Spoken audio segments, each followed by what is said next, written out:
మద్యం పోయే కాలం వచ్చిందో ఇలా డ్రైవ్ చేస్తున్నాడు. సో, మిమ్మల్ని కాదండి. ఈ వీడియోలో కనిపిస్తున్నవాడు.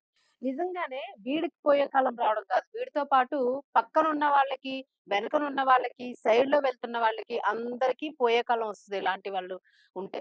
సో, ఇతను చేస్తున్న పని మీరొకసారి వీడియోలో చూడండి. మద్యపానం ఆరోగ్యానికి హానికరం. లేదా మద్యం తాగి వాహనాలు నడపడం హానికరం. ప్రాణానికి హాని అని ఏదైతే పోలీసులు ఎక్కడంటే అక్కడ బోర్డులు పెట్టి హెచ్చరిస్తూ ఫైన్‌లు వేస్తున్నా గూడా, ఇలాంటి వాళ్ళకి మాత్రం కొంచెం గూడా బుద్ధి రాదు అని ఈ వీడియో చూస్తే అర్థమవుతూ ఉంది. సో, అసలు చూడండి ఇంత ట్రాఫిక్ ఉంది, చీకటిగా ఉంది. ఇలాంటి టైంలోని అసలు ఎంత ధైర్యం లేకపోతే మద్యం బాటిల్ చేతిలో పట్టుకొని, ఒక బీర్ బాటిల్ పట్టుకొని దాన్ని తాగుతూ డ్రైవింగ్ చేసుకుంటూ వెళ్తున్నాడు. ఇతని ఎంజాయ్‌మెంట్ పక్కన పెట్టేస్తే అది ఏమాత్రం అటు ఇటు అయింది అనంటే పూర్తిగా అందరిని గుద్దుకుంటా వెళ్తాడు. లేదా వీడి డ్రైవింగ్‌కి వెనకనున్న వాళ్ళో, పక్కనున్న వాళ్ళో సడెన్ బ్రేక్ కొడితే వీడు పక్కకి పడి ఉంటాడో, పోతాడో విషయం పక్కన పెడితే, మీ వెనకున్న వాళ్ళెళ్లి మిగిలిన బళ్ళని గుద్దేసే ఛాన్స్ గూడా ఉంటుంది. సో, ఇలాంటి యాక్సిడెంట్స్ మనం చాలా చూస్తూ ఉన్నాము. వెనకనున్న వాళ్ళొచ్చి గుద్దారనంటే ముందున్న 4, 5 వెహికల్స్‌కి అదే స్పీడ్‌లో వెళ్లి దాన్ని తాకించుకుంటూ ఉంటారు. సో, వాళ్ళ తప్పేమి ఉండదు. ఇలాంటి వాళ్ళ వల్ల మిగిలిన వాళ్ళ ప్రాణానికి ప్రమాదం. మరి ఇంత చెప్తున్నా కూడా మధ్యాహ్నం తాగుతూ డ్రైవ్ చేస్తున్నాడు. అది కార్‌లో గూడా గాదు పోనీ.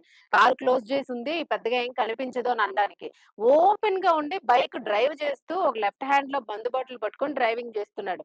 సో, ఈ వీడియో చూసాక మీకేమనిపించిందో చెప్పండి. ఎందుకంటే మనలాంటి వాళ్ళం కూడా చాలా మంది ఇలాంటి వాళ్ళ డ్రైవింగ్‌కి బలైపోతున్న వాళ్ళు చాలా మందున్నారు. చిన్న పిల్లలతో వెళ్తూ ఉంటాము. లేడీస్‌ని ఎక్కించుకొని వెళ్తూ ఉంటాము. ఫ్యామిలీస్‌ని, ఓల్డ్ మదర్స్‌ని గూడా మనం బ్యాక్‌న కూర్చోబెట్టుకొని తీసుకెళ్తూ ఉంటాము. సో, ఇలా వెళ్ళేటప్పుడు ఏమాత్రం తాకించినా గూడా పడడానికి గాని, ప్రాణాలు పోవడానికి గాని క్షణాల్లో పని. మరి ఇలాంటి వాళ్ళకి ఎలాంటి శిక్ష వెయ్యాలి? వీళ్ళకి ఎలాంటి భయం లేకపోతే ఇలాంటి పనులు చేస్తూ ఉన్నారు. ఇది భయం లేని పనే గదా! పూర్తిగా అర్థమవుతూ ఉంది. ఎంత భయం లేకపోతే ఇలా విచ్చలవిడిగా తాగుతూ గూడా ఇలా నడి రోడ్డు మీద డ్రైవింగ్ చేస్తూ ఉన్నాడు. అది కూడా రాత్రి పూట. సో, ఇది మన హైదరాబాద్ నగరంలోని లక్డీ కాపుల్ దగ్గర ఈ సిట్యుయేషన్ అయితే ఆహ్, తి జరిగింది. సో, దీన్ని ఎవరో వీడియో తీసి మీడియాలో పోస్ట్ చేశారు. సో, ఇప్పుడు సోషల్ మీడియా వచ్చింది గాబట్టి ఇలాంటివి ఎక్కడెక్కడ ఏ గల్లీల్లో జరిగినా గూడా బయటకొస్తూ ఉన్నాయి. పోలీసులు ట్రేస్ ఔట్ చేసి వాళ్ళని పట్టుకొని శిక్ష విధించడానికి ప్రయత్నం చేస్తూ ఉన్నారు. అదే ఒకవేళ కెమెరాస్ లేకపోయినా, మొబైల్ ఫోన్స్ లేకపోయినా, సోషల్ మీడియా లేకపోయినా, లేదా సీసీ కెమెరాస్ లేకపోయినా, గన్ క్యాన్స్ లేకపోయినా గూడా ఇలాంటి వాళ్ళు గుద్దేసి చక్కగా వెళ్ళిపోతూ ఉంటారు. వీడు బానే ఉంటాడు. పక్కనున్న వాళ్ళకే ప్రాణహాని జరుగుతూ ఉండి ఇలా ఎంతో మంది ప్రాణాలు కోల్పోయిన వాళ్ళున్నారు.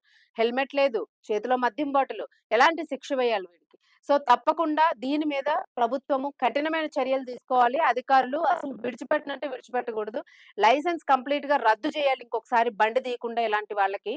అలాగే అసలు ఈ మద్యం తాగుతున్న వాళ్ళకి, తాగి డ్రైవింగ్ చేస్తున్న వాళ్ళకి అత్యంత కఠినమైన శిక్షలు అమలైతే తప్ప ఇలాగ ఇంత ధైర్యంగా డ్రైవింగ్ చేస్తూ రోడ్ల మీదకి రారు. సో, దీని గురించి మీరేమనుకుంటున్నారో కామెంట్ బాక్స్‌లో అయితే కామెంట్ పెట్టండి. దయచేసి మద్యం నిజంగానే ప్రాణానికి హానికరం, ఆరోగ్యానికే గాదు.